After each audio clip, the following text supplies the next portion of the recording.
This is the Giants Postcast, your instant game reaction for the San Francisco Giants, part of the Locked On Podcast Network. Your team every day. Yo, what's up, everyone, and welcome back to the Locked On Giants Postcast. I'm your host, Eric Triple E Engel. You may know me as the former producer for the Murph and Mac Morning Show on KMBR, or maybe from some of these other Locked On Sports postcasts that we do. We also do the Locked On Warriors and Locked On 49ers shows. But today, the Giants, they looked poised to secure their 8th consecutive win, but an uncharacteristic 9th inning implosion by Randy Rodriguez allowed the Rockies to rally back and win on a walk-off single to left field. This is a huge missed opportunity for the Giants, who could have entered the series against the Dodgers with a ton of momentum and a chance to take the division lead. And now the Giants will need to start rebuilding that momentum tomorrow at Chavez Ravine. We'll break it all down, but first I want to thank all of you for watching us on the Locked On Giants YouTube channel. Please, if you aren't already subscribed, hit that subscribe button right now. Thanks also for listening on the Locked On Giants podcast feed. However you're tuning in, we appreciate it. And make sure to check out the Locked On Giants Daily Show for more in-depth coverage. My guy, Ben Kaspick, always does a great job. And first off, I just want to apologize to everyone for the late start. My internet has been having major issues today, so hopefully it is now stable enough for us to get through the show. We will see how this goes, but it's about as stable as the Giants bullpen was today. Let's put it that way. The Giants bullpen, not one of their better outings. I mean, this has been the strength of this team all season long. I mean, there's no two ways about it. This bullpen has been absolutely dominant, but today, I mean, you had Birdsong only give up those 3 runs, and then you have the bullpen give up 5. This is very uncharacteristic of the Giants, and let's just go right to that 9th inning, which brings me to today's turning point. Time to reveal where the game was won or lost. It's the turning point. And the turning point in this one was Randy Rodriguez giving up those walks in that 9th inning. I mean, he started it off okay. I mean, he gave up that deep fly ball to Beck, where that one almost got out of there in the deepest part of Coors Field. But then up comes Sam Hilliard, and he walks with 1 out in the inning because Jung-Hoo Lee was able to run that one down off the bat of Jordan Beck. And after that Hilliard walk, I mean, he just didn't look like he was commanding that strike zone super well. I mean, Hilliard did a good job of fouling off some really good pitches in that at bat, but ultimately ended up coming back in that count. Fell down, it was 2-2 in at one point in that at bat. Ended up working that walk. Hilliard did, and after that, it seemed like it started to get a little wonky for Randy Rodriguez. He missed bad a few times to Thairo Estrada, forever Giant Thairo Estrada, and Thairo ended up slapping a single to left field. And when he did that, Elliot Ramos bobbled the ball. It allowed a couple runners to advance. Hilliard gets to third base. Thairo gets the second on the play, but none of that ended up really mattering. The Ramos bobble, it ended up not really playing a major factor in it, because McMahon then draws a walk after Randy was ahead in that count as well. He was ahead 0-1 in that count, then throws 3 consecutive balls, and a lot of these pitches were not very close, man. Randy had a hell of a time locating not just the slider, but the fastball as well. The fastball location was all over the place. He was just straight up missing the zone today. And after he walked McMahon, you get the bases loaded, bases juiced, and you get a ground ball to third base. And man, this game should have been over right then. If Matt Chapman was playing this game, this is a save for Randy Rodriguez. This is a win for the Giants. They've won 8 games in a row. Casey Schmidt has been, he's been okay filling in for Matt Chapman. He had a great night last night, and he is a pretty good defensive third baseman most of the time. But today, man, just let that one eat him up. Got it on the short hop on that ground ball to third base. It was hit relatively hard, 97.4 miles an hour off the bat. But man, you want to see Schmidt at least get 1 out on that play. Instead, he bobbles that ball, takes it right off the chest, doesn't have enough time to go get the speedy Doyle over at first base. And with runners running on the ball on the ground, you had everybody safe on the play. So nobody out on that play, on that ground ball to third, which really could have been an inning-ending double play, game-ending double play. All Schmidt had to do was field that one, step on third, fire to first, and we go home. Instead, a run scores. Giants still, however, had the 1-run lead at the time because they had a 2-run lead entering that inning. So things get a little bit tighter, and up comes Hunter Goodman, who has been having a hell of a series for the Rockies. And when he needed to, Randy Rodriguez reached back and got the strikeout. Also was missing a lot in that at-bat. Missed 2 pitches well outside of the strike zone. And it wasn't the fact that Randy was throwing pitches outside of the strike zone that was necessarily a bad thing after getting up early in these counts. It was just how bad he was missing. These were completely non-competitive pitches, like an easy take out of the hand type pitches that just really it sunk any possible chance the Giants had of securing this win. And I saw some people already starting to blame Bob Melvin. So I think I saw a couple people in the chat blaming Bob Melvin as well. There's no way that this one's on Bob Melvin. Who are you going to go to if not Randy Rodriguez in that situation? Like he gives up that first run. Do you really want Tristan Beck coming in after he just pitched 3 innings yesterday? Because that's who was up in the bullpen. Doesn't make any sense to lay this one at the feet of Bomel. Randy just didn't execute, and that's okay. If there's one game out of the year where Randy does not execute and he pitches just lights out dominant the rest of the season, we're going to completely forget about this by the end of the year. But ultimately, Randy just didn't get it done today. I don't think that he should have gotten pulled from this one. I think that after he struck out Hunter Goodman, it still looked like he could maybe get the Giants out of it. And then up comes Orlando Arcia, who falls behind 0-2 very quickly and then works the count full. Again, more non-competitive pitches from Randy Rodriguez. I mean, he did throw ball 1 in that count, was very, very close. It was a great pitch right on the right, just barely missed the black on the outside edge of the strike zone. But the 4th and 5th pitches of that at bat, not even close, man. Easy takes out of the hand.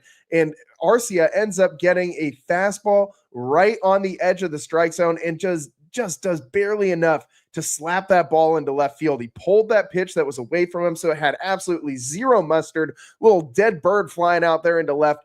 But hey, it was enough to get those 2 runs to score. If he had hit it any harder, it would have given the Giants a better chance at getting that runner at home, because maybe it could have got to Ramos a little bit quicker. Maybe he could have made that throw home. But with just a 83.2 mile an hour exit velo, by the time it got to Ramos and by the time he fielded that ball, he did not even have a play at the plate. Tyro Estrada scores, Ryan McMahon scores, and the Giants lose to the Rockies 8-7. This is just the second time that a team has lost multiple games this season to the Colorado Rockies. The only other team to lose more than 1 game to the Rockies this year is the Miami Marlins. Now the Giants get to join them on that very awful list. The Rockies, they only have 13 wins this year. They're 13-55. 2 of them have come against the Giants. It's damn near a 1/6 of the entire Rockies wins.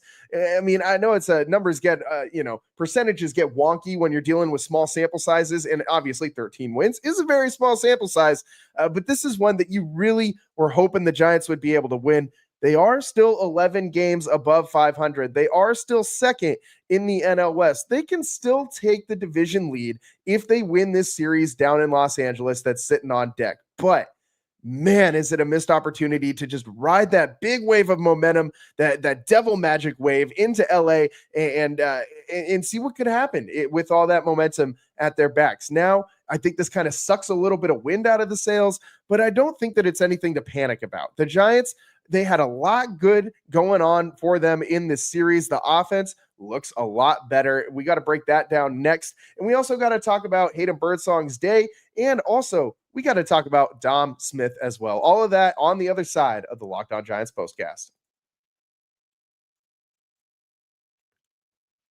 Today's show is sponsored by FanDuel. The NBA playoffs are in full swing, and every night delivers highlight-worthy performances, major momentum shifts, and can't-miss moments. Whether it's a game-winning shot or a breakout player, there's never been a better time to get in on the action. FanDuel makes it easy to stay in the game before tip-off and live. With player props, performance trends, and same-game parlays, fans have more ways than ever to play smart and win big. And I told you guys, I'm sorry I let you down on this one. I had been just hammering the drum for OKC in five, and Tyrese Halliburton and the Pacers had other ideas. They have now lost 2 games, the Oklahoma City Thunder have, in this NBA Finals. So there's no chance that they're going to win in 5 games anymore. Mathematically impossible, but I still do like the Oklahoma City Thunder to win this Finals. I mean, there's no way that you can convince me that they're not going to get it done. The only time that I will believe that the Pacers can actually win this NBA Finals is when they're sitting there holding up the trophy, if they're holding the Larry O physically. That's the only time that I will concede that the Oklahoma City Thunder don't have a chance in this series, but they are the far superior team, and they should absolutely win. I don't care that they're down 2-1. It's Thunder all the way. Maybe you can get a little bit better odds now on the OKC Thunder with them falling down 2-1. So head to FanDuel, and if you're new, it's the perfect time to sign up. Head to FanDuel.com and place your first $5 bet. If it wins, you'll get $200 in bonus bets. Make every moment more with FanDuel, the official sports betting partner of the NBA. And today's show is also sponsored by Gametime. Have you ever decided at the last minute to head to a ball game with friends or family? Maybe it's game day and you suddenly realize you want to be in the stands. You want to see another one-run game out there at Oracle Park, and that's exactly where Gametime comes in. It's the easiest way to grab last-minute tickets without all the stress. With the money you save on tickets, you can splurge on food, drinks, merch. You know how expensive those crab sandwiches are, or maybe even invite a bigger group to come with you. Gametime makes it all possible. Gametime makes buying tickets fast and simple. Prices on the app actually drop the closer you get to first pitch, and they've got incredible last-minute deals, clear seat views, and a lowest price guarantee that takes the worry out of buying tickets. And Gametime is the official ticketing partner of Locked On MLB, making it easy to browse the app for an exciting game coming up. And when the Giants finally come back after this stretch of games against the Dodgers, they'll have some nice matchups. You start with the Guardians, and maybe you want to get out there for the Guardians. Maybe you want to get out there for the Red Sox coming to town pretty soon.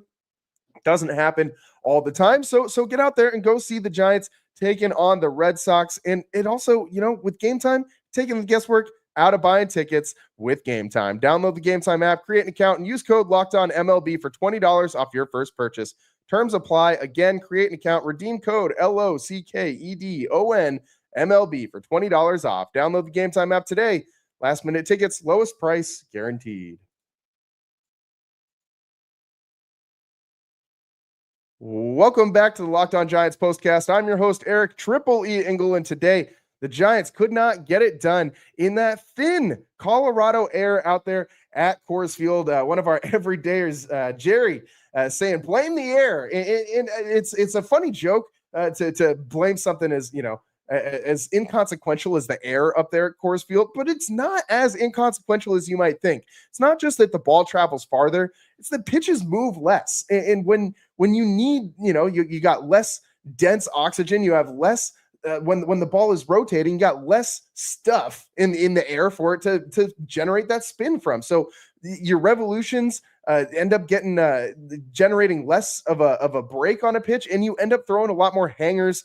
In the Giants, when they were hitting those hangers, it looked pretty good, but when they were giving up hangers that were getting hit, not so great. And plenty of other opportunities for the Giants to win this one. Everyone's playing in the same damn air up there at Coors Field, but it's hard to get acclimated to that thin air, and maybe that played a little bit into the loss today. Maybe the Giants were just a little bit tired playing on the short rest with the night game last night and the day game today. You got the bullpen kind of gassed because you have all these pitchers that have thrown so far in this series, because starting pitchers have not lasted very long in this series for the Giants. It's been the bullpen doing a lot of work, and the bullpen got touched up on this road trip, that's for sure. We will see how they match up against the Dodgers bats next. I think that's going to be a big key to this upcoming series against the Dodgers. But before we get there, we got to talk about this Giants offense, man, because maybe, just maybe, if you're looking for bright spots, Coors Field might have been the fix for the San Francisco Giants. And obviously, everyone's going to hit better at Coors Field. We know this. This is an indisputable fact across all of baseball. It doesn't matter what team you are. You go to Coors Field, you're going to hit better. That's just how it goes. But for the Giants, I don't think it was a matter of them just playing a little bit better because they were at Coors Field. It looked like they got their confidence back. I mean, this team looks much different in their approaches at the plate. during that streak where they couldn't seem to punch through the glass ceiling, where they lost every game, seemed like by 1 or 2 runs, and they weren't able to score more than 4 runs for like a month. They seemed lost up there. Did not seem like they had a plan at the plate. They weren't hunting specific pitches. They were swinging at garbage and didn't look like they were trying to do anything particularly intelligent up at the plate. But this looks like they have gotten their rhythm back. It looks like they've got a little bit of a plan up there now. You got guys like Willy Adames really starting to turn the corner up there at the dish, and guys like Dom Smith, who today, Dom Smith was awesome. This guy was on base 4 times. He had 3 hits and a walk, including his first home run as a Giant, a 3-run bomb in the 5th inning that made this one 7-2. And you were feeling pretty good at that point, probably, if you're a Giants fan.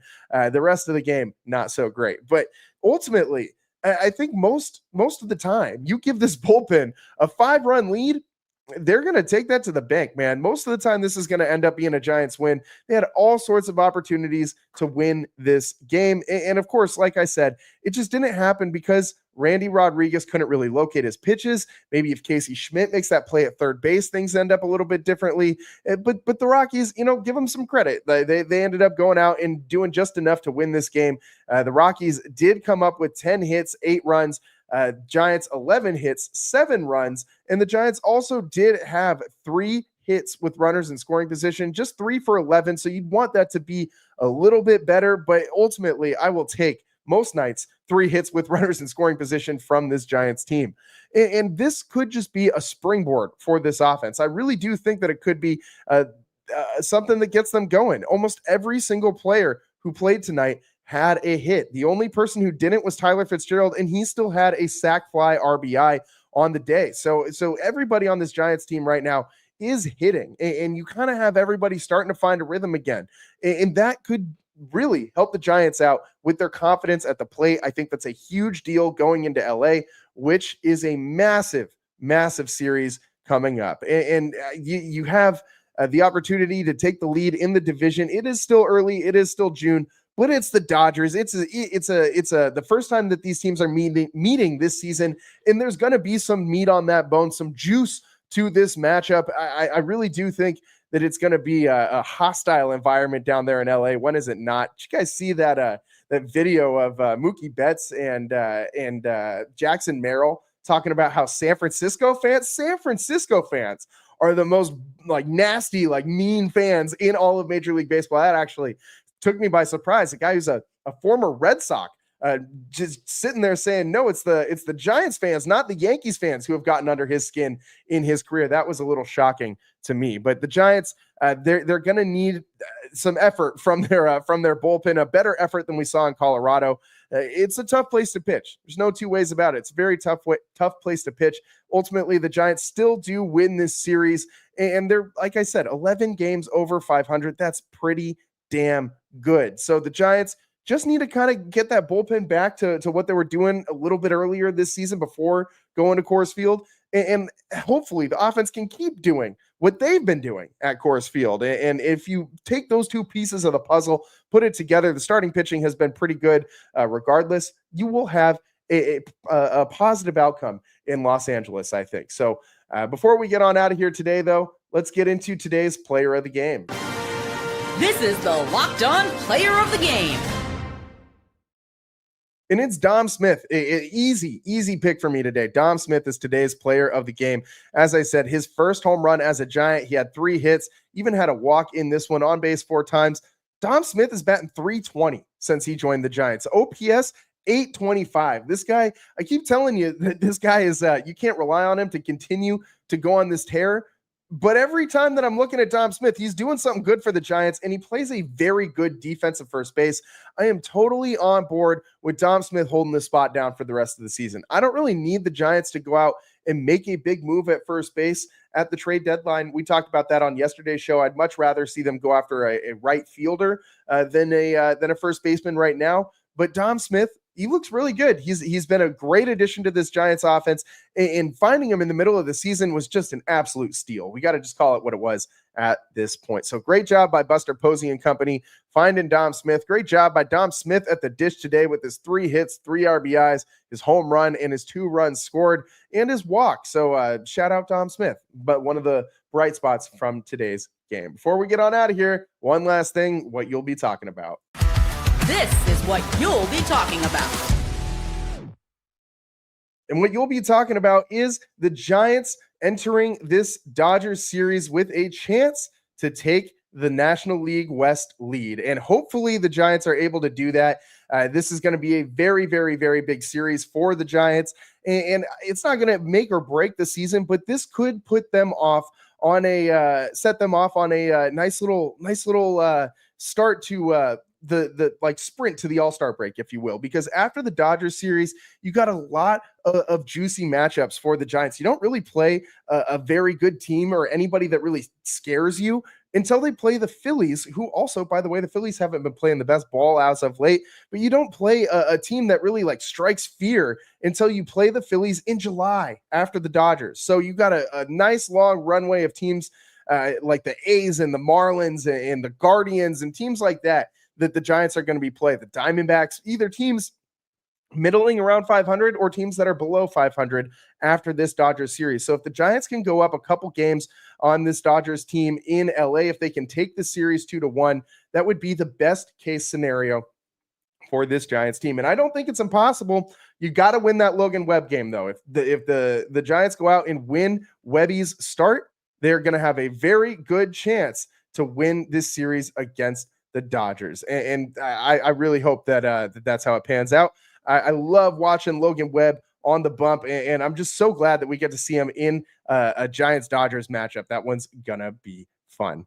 Make sure you're tuning in tomorrow. Late start, 7:10 start for this one down in LA. We'll be coming to you live afterwards, as we always do here on the Locked On Giants postcast. It's about all the time that we got for you guys today. We will be coming to you live tomorrow, so make sure you're tuning in. Thanks so much for tuning into this show. We appreciate it. However you're getting the show on the live version on YouTube or on the Locked On Giants podcast page, we appreciate that. However you're tuning in, we appreciate it. Thanks so much for tuning in. We'll see you next time. Peace.